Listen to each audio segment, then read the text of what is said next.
جب لوگوں نے نہ مانا تو نوح نے اللہ سے عرض کی کہ پروردگار، میں اپنی قوم کو رات دن بلاتا رہا، لیکن میرے بلانے سے وہ اور زیادہ گریز کرتے رہے۔ جب میں نے ان کو بلایا کہ توبہ کریں اور تو ان کو معاف فرمائے، تو انہوں نے اپنے کانوں میں انگلیاں دے لی اور اپنے اوپر کپڑے اوڑھ لیے اور اڑ گئے اور خوب تکبر کرنے لگے۔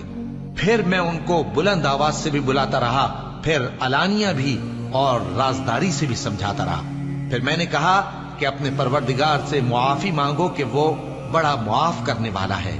وہ تم پر آسمان سے موسلا دھار میں برسائے گا اور تمہارے مال اور بیٹوں میں اضافہ کرے گا اور تمہیں باغ عطا کرے گا اور ان میں تمہارے لیے نہریں بہا دے گا۔ تم کو کیا ہوا ہے کہ تم اللہ کی عظمت کا اعتقاد نہیں رکھتے، حالانکہ اس نے تم کو طرح طرح کی حالتوں میں پیدا کیا ہے؟ کیا تم نے نہیں دیکھا کہ اللہ نے 7 آسمان کیسے اوپر تلے بنائے ہیں اور چاند کو ان میں روشن بنایا ہے؟